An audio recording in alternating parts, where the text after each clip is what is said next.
Good day mga ka-DIY, i-share ko sa inyo itong aking order. I-review natin to kung okay or good yung sound nito. Ano ito? Amplifier. Ito yung kanyang price. Worth 430 pesos, 89 centavos. Sa Lazada galing to. May nabili akong Bose speaker na subwoofer. Bali pangatlo na yung nabili kong speaker na Bose. Eto siya.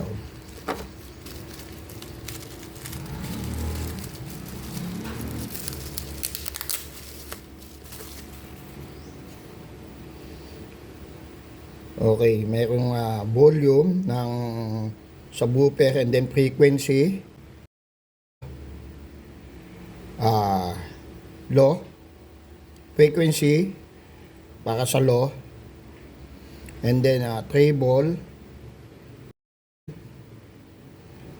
Treble. Yung bass and then yung main volume. Then dito yung supply. Ito yung supply, input ng DC 12 to 24 volts, and then merong auxiliary in ng audio, speaker, left positive, left negative, right positive, subwoofer negative, subwoofer positive.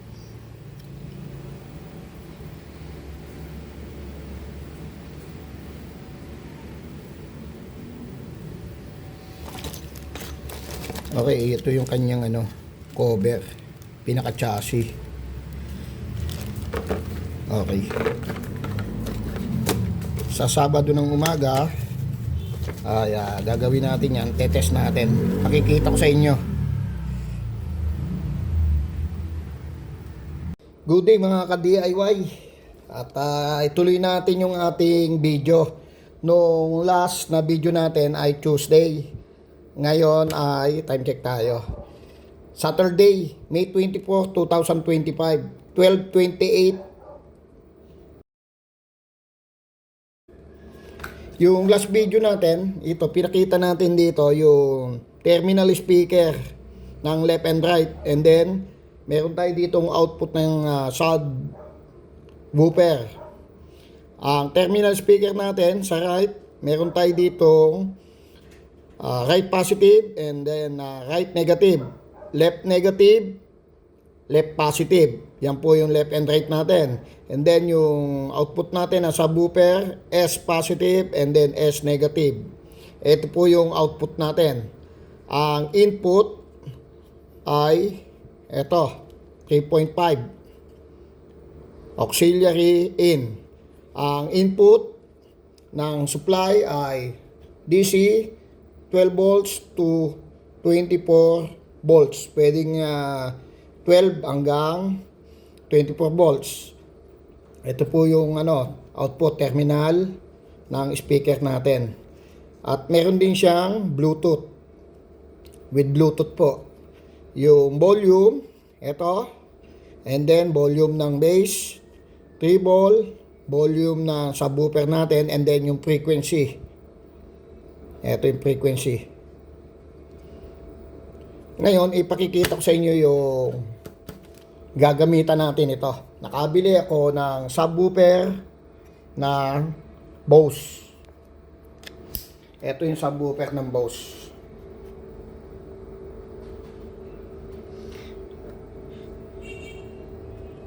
PS3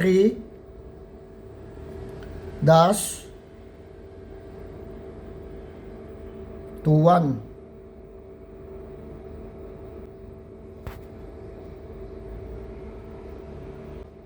PS3-2-1 powered speaker system.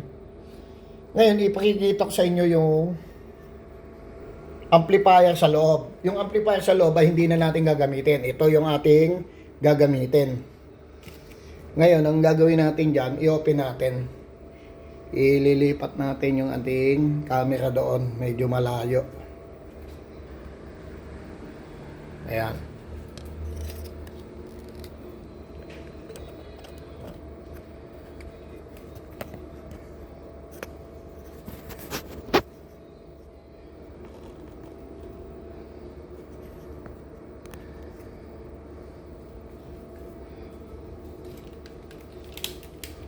Okay, open natin yung ating subwoofer.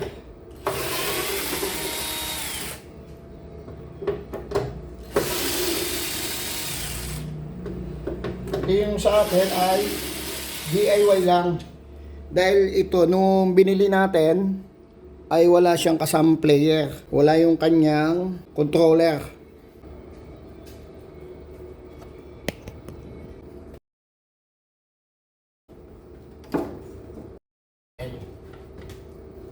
Ito yung kanyang cover sa likod, yung back panel.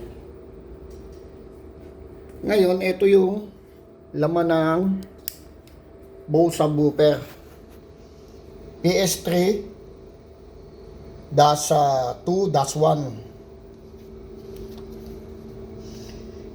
Ngayon, ito, meron ditong ito. Sa speaker to naka-remove siguro. Hindi nila to mapatugtog at tinesting nila. Dito yan connected yung cable ng speaker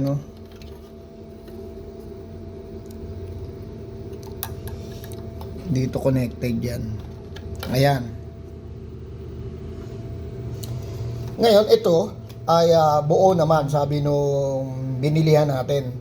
Ngayon wala naman tayong player para dito, para matest natin kung buo talaga. Ang gagamitin natin ito. Magde-DIY tayo ng amplifier para dito. Ang gagawin natin ito. Ito yung papunta sa speaker natin. Ito yung output. And then ito yung cable ng speaker natin. Papunta doon sa loob sa subwoofer natin. Plus mga 1 year na ang nakalipas ay meron tayong tinanggal na ganito. Ayan, yung transformer niya. Ang ginawa natin, nilagyan natin ng amplifier sa loob. Ngayon, hindi na tayo maggagalaw dyan. Ito na lang yung ilalagay natin. Sa labas na lang. Ito ay dito na lang sa loob. Idle na siya. Idle na lang yung amplifier natin dyan sa loob. Okay, gagawin natin dito ay lalagyan natin dito ng cable para sa speaker.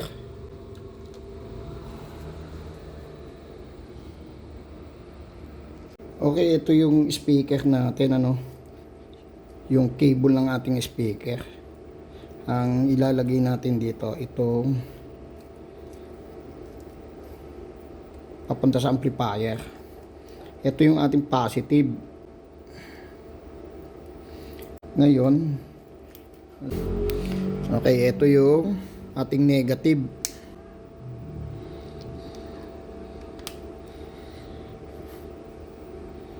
Lalagyan natin ng tape.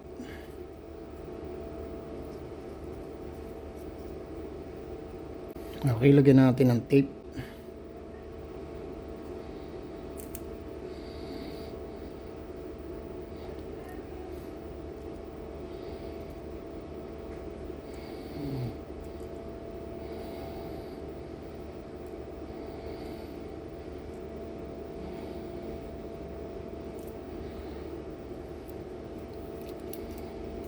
Okay, yung negative, yung black. Ito ilagay natin. Mas mahaba.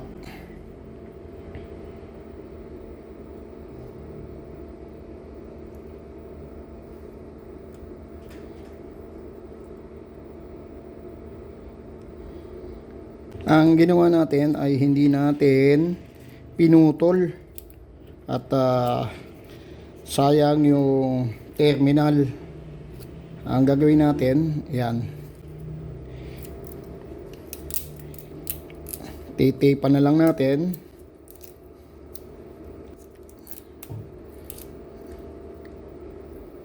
Okay.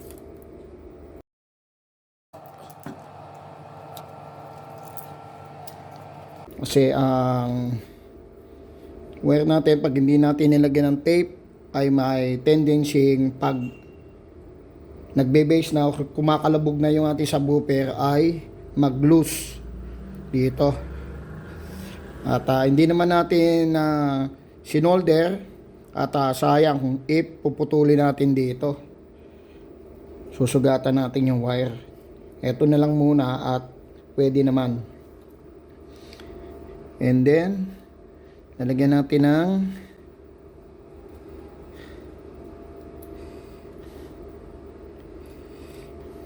aran na yung mahila. Meron siyang stopper. And then palulusutin natin dito.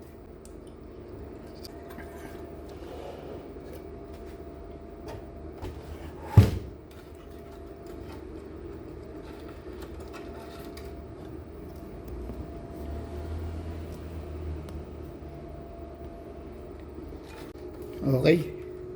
And then lagyan din natin siya ng stopper dito.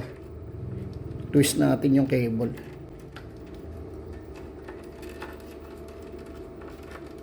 And then meron tayong terminal. Ito yung ating terminal.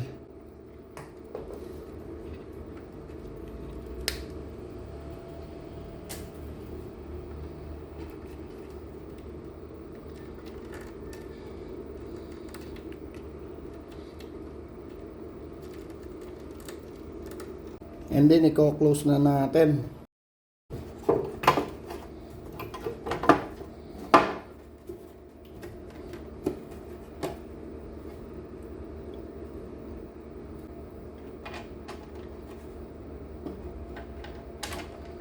Bigyan na natin yung kanyang screw.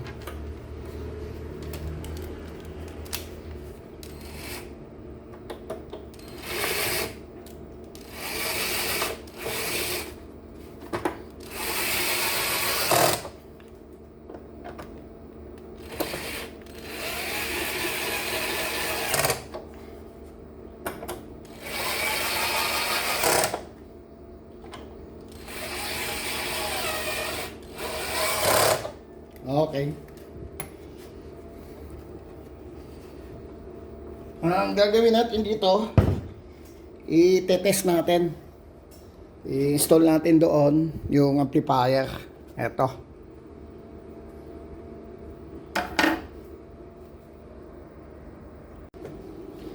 Okay, i-install natin yung chassis niya. And then i-test natin yung sound. At pasensya na at maingay.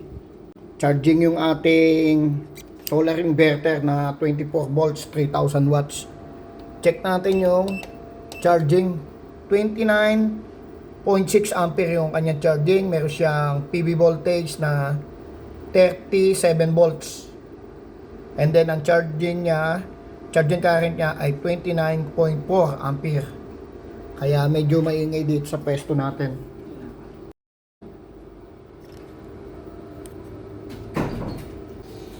Okay, ito na yung amplifier natin. I-install natin dito sa speaker natin.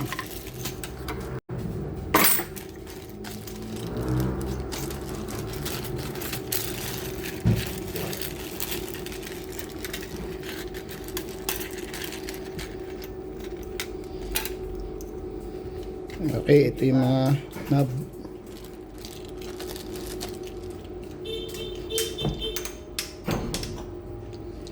Ito yung mga knob natin para sa volume, sa bass treble, and then sa volume ng subwoofer natin, frequency. Okay, ito may manual naman tayo. DC 12 volts to 24 volts, 5 ampere, 20 to 100 watts, 4 ohms to 8 ohms yung ating speaker na pwedeng connect sa kanya, kabit o load.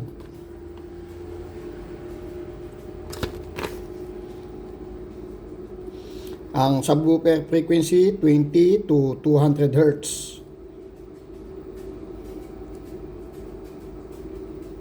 Okay, ito yung ating volume. May on-off dito sa ating volume, kasama yung on-off. Then volume ng bass, treble, subwoofer volume, and then yung frequency. And then ito yung ating output, terminal speaker. Right, left, subwoofer. Right positive, right negative, left negative, left positive, positive subwoofer, negative subwoofer. Ang input DC 12 volts to 24 volts. Then auxiliary in, audio in, and then meron siyang Bluetooth. Ito yung ating terminal. Install natin. At pasensya na at maingay dito sa pwesto natin. Yung ating solar inverter na 24 volts SRNE, 24 volts 3000 watt ay charging. Ayan ang kanyang charging current, 28.6. 37 volts yung kanyang PB. Ang oras ay 1:42 ng hapon, 1:42 PM. Yan, charging siya, 28.1 ampere or 28 ampere. Then 36 volts yung kanyang PB. Yung kanyang voltage is 27.3 volts DC. Voltage ng ating battery. And then ang output ay 230 volts. Okay, dito tayo. At pinakita ko lang sa inyo at maingay. Yung humming yung kanyang cooling fan. Okay, tingnan natin yung pwesto ng chassis. Okay, etong i-install natin. Sa ilalim yung adapter, o pwedeng walang adapter.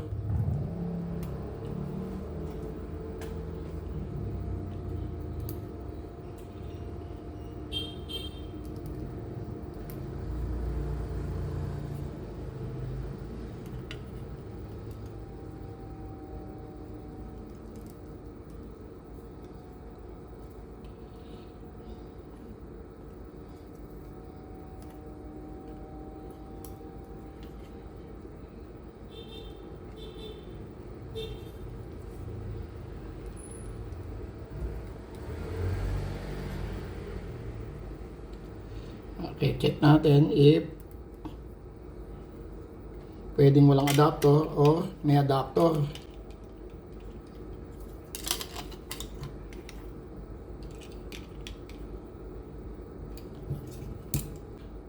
Ang gagawin natin, alisin natin ang adapter. Kakaroon siya ng clearance eh.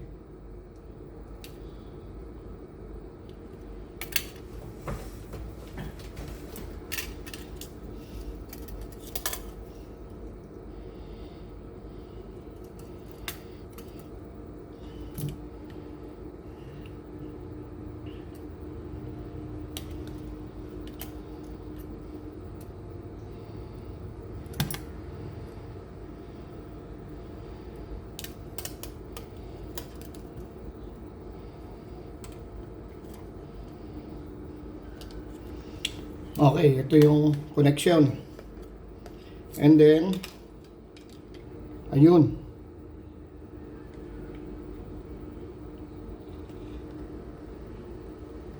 Ito yung adapter sa ilalim.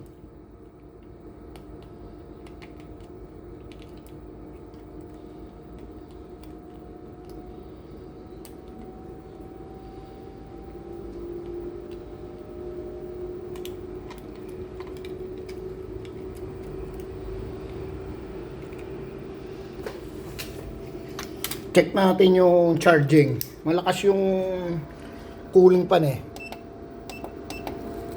29.2.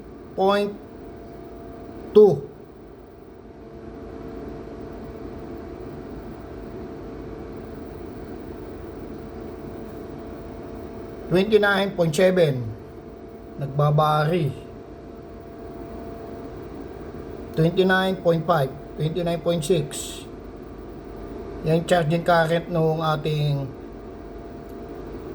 SRNE. Ang PB na connected dito ay dalawang 630 watts na bifacial N-type.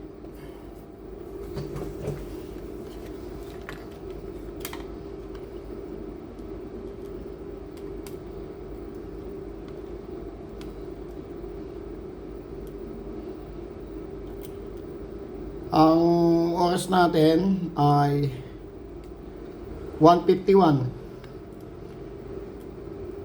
9 minutes to 2 o'clock.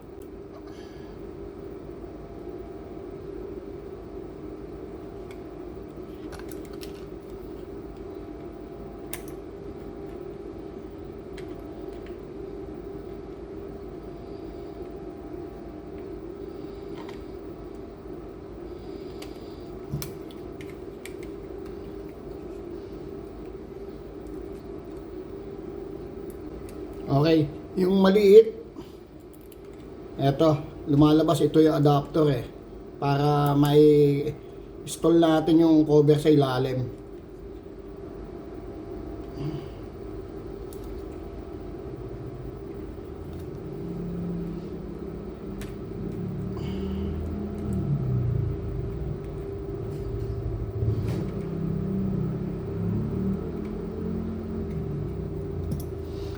Okay, ito yung next natin.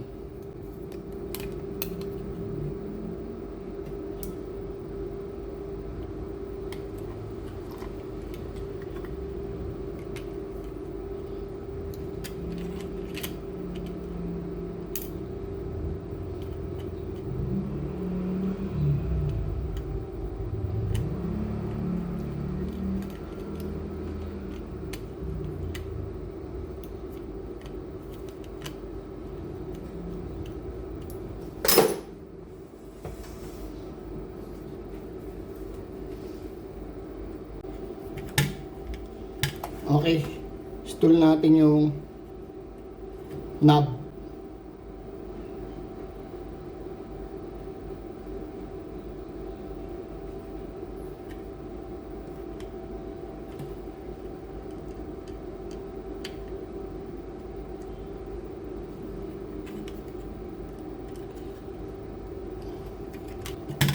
Okay, included yung banana plug para sa ating supply na 12 volts to 24 volts DC. Install natin dito and then isko natin dito yung wire natin.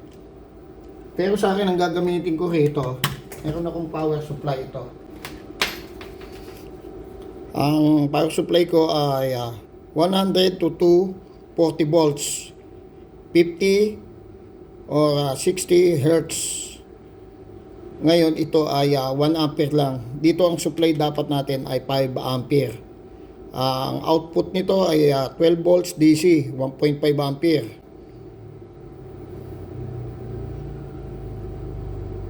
Yung 1 ampere ay dito sa AC. Yung output na 12 volts ay 1.5 ampere. Ito yung kanyang, ayun, ito yung kanyang banana plug. Okay, install natin yung speaker nya, speaker cable.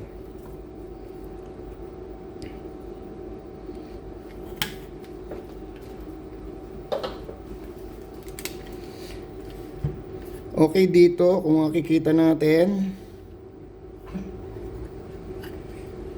positive, negative, right speaker.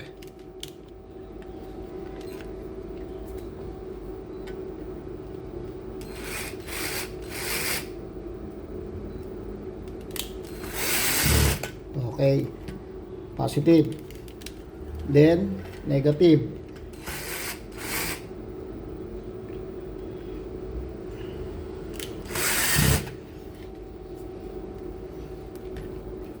Ang speaker natin ay Bose, yung kanya satellite. Ang speaker natin ay Bose 101.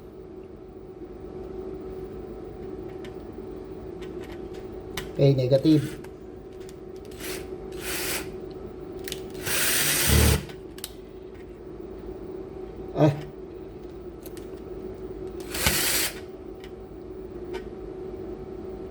Positive.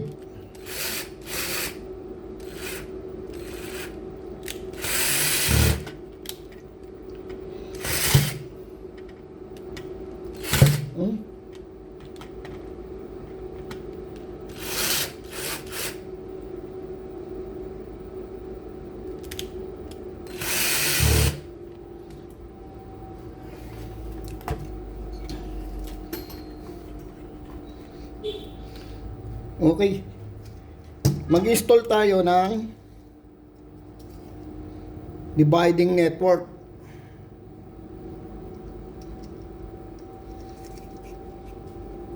O low pass filter.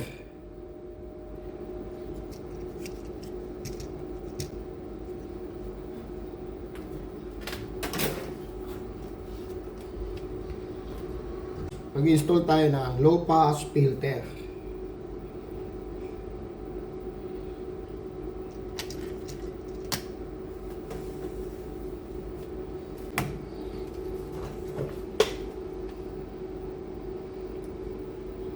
Okay. Negative ng ating subwoofer.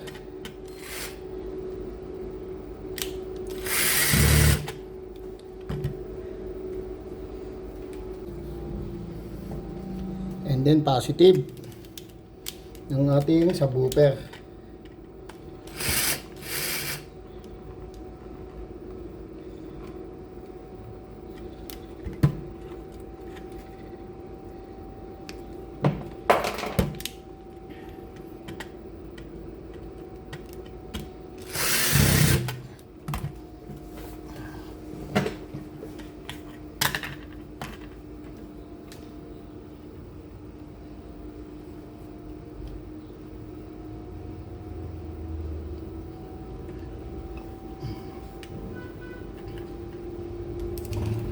Ganda ng harvest ng ating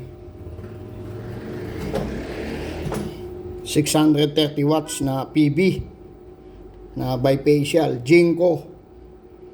Dalawang piraso na PB na 630 watts na ang connection ay parallel. Ayan. Ayan ang kanyang charging. 41 volts o 40 volts, 25.9, 26 ang charging current.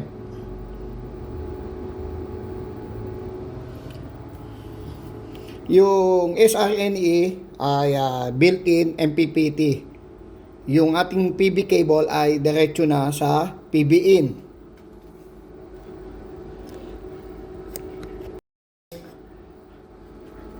Unlike dito na meron pang MPPT, ayun.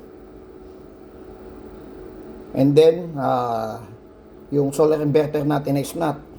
Dito ay built-in. Nandito na yung MPPT sa loob ng ating solar inverter na SRNE.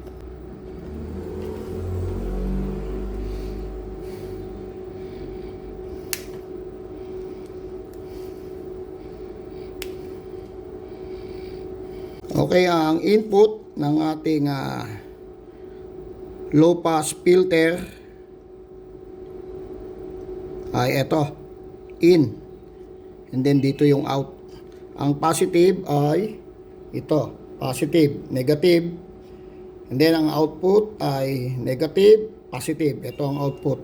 Sa right side, ito yung input sa left side. Pag nakaharap sa inyong na nasa baba yung terminal.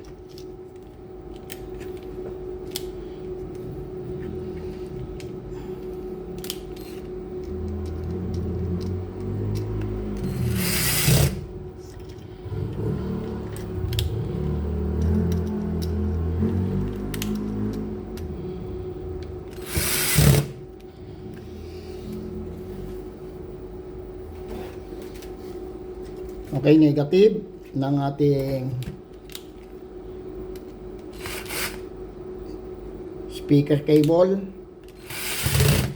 and then positive.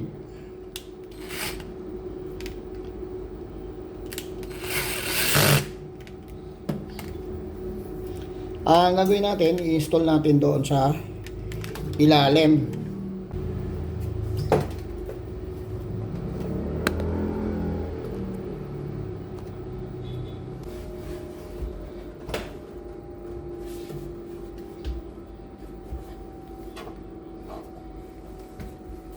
Install natin dito sa ilalim.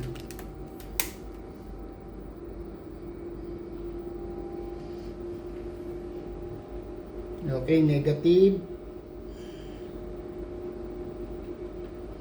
then positive dito sa terminal sa ilalim.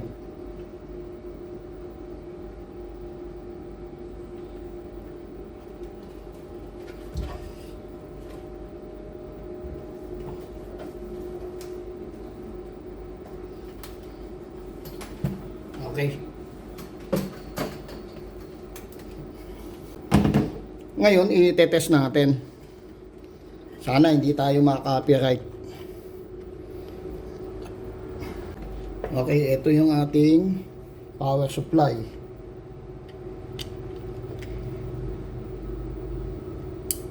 Ayun. Power na.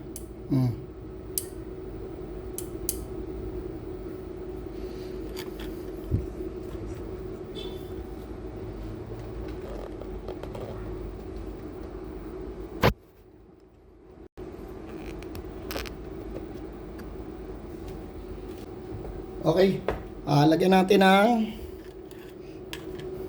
volume.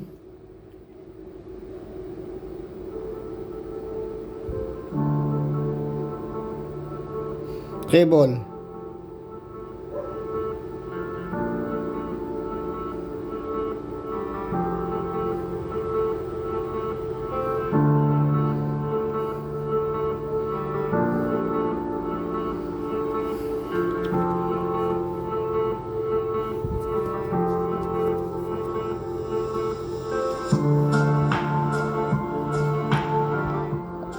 Yan po yung treble. Ito, treble. Ito po yung bass.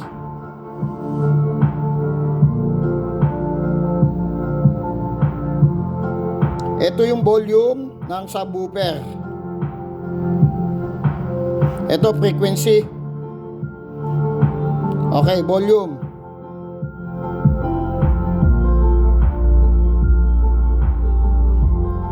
Treble, high.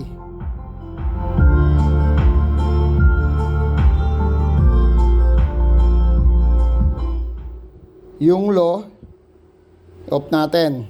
Ang volume natin yung subwoofer.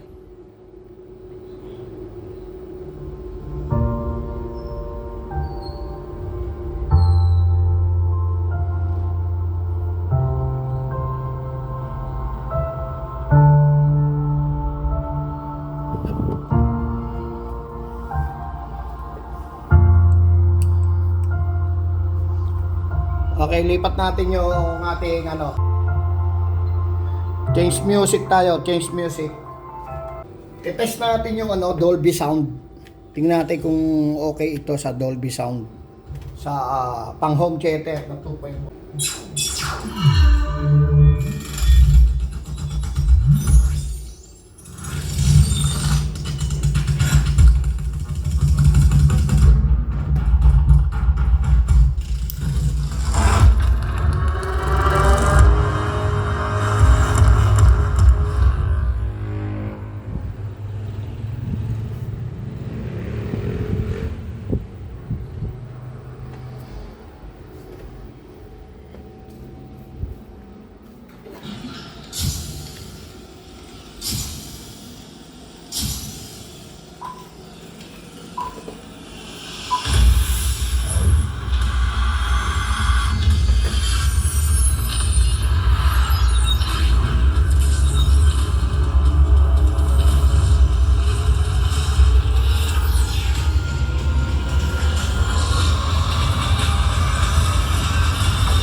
subwoofer natin ay eto na.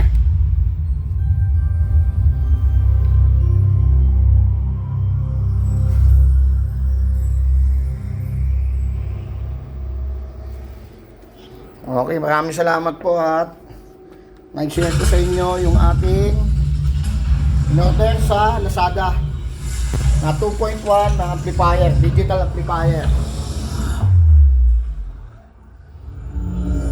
Speaker natin. Okay, maraming salamat po. Thank you mga ka-DIY.